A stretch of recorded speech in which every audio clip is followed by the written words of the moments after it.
నా బాధ్యత తెలియజేస్తుంది. మొన్న జరిగిన దాంట్లో చాలా బాధాకరమైన విషయం ఏంటంటే పార్లమెంట్ సమావేశంలో అన్ని పార్టీలు అమరావతికి సంబంధించి చివరికి కాంగ్రెస్ కూడా సపోర్ట్ చేసింది. ప్రతి పార్టీ కూడా సమాజ్వాదీ పార్టీ అన్ని అపోజిషన్ పార్టీ సరే బీజేపీ మిత్రపక్షాలు చేయడం ఒకటి, అన్ని పార్టీలు ఒకే ఒక్క పార్టీ దేశంలో ఒకే ఒక్క పార్టీ సపోర్ట్ చేయండి ఎవరంటే వైఎస్ఆర్ కాంగ్రెస్ పార్టీ. ఆ రోజు జరుగుతూ ఉంది ఏదో అమరావతికి ఒక్కదానికే కాదు జరుగుతూ ఉంది గౌరవం, లేకపోతే ఆంధ్రప్రదేశ్ ఒక్కటే కాదు తెలుగు జాతి మొత్తానికి కూడా ఆ రోజు గౌరవం.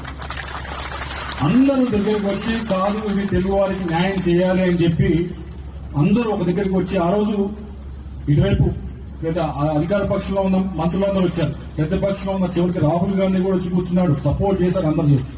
అటువంటిది ఒకే ఒక పార్టీ వాకౌట్ చేసింది. వీరందరూ వీరిని ఒక్కటే అడగాలి.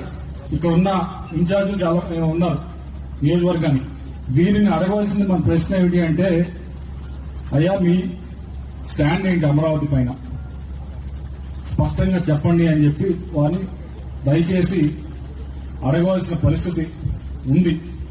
ఎందుకంటే వీరు ఏదేదో మాట్లాడి ఒకరోజు మామిడికాయని ఒకరోజు ఆవకాయని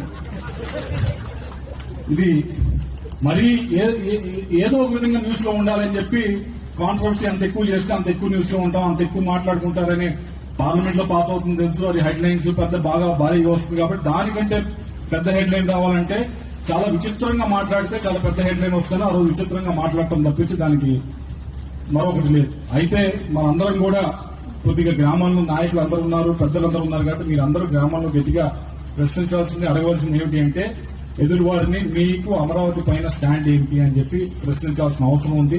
దీనిపైన మాత్రం మీరు ఎట్టి పరిస్థితుల్లో ఎక్కడా కూడా వెనకడుగు వేయాల్సిన అవసరం లేదు. మనం అన్ని పద్ధతి ప్రకారం కరెక్ట్ గానే చేసుకుంటూ పోయాం కాబట్టి దీన్ని గట్టిగా మీరు మాట్లాడాల్సిన అవసరం ఉందని తెలియజేసుకుంటున్నాం.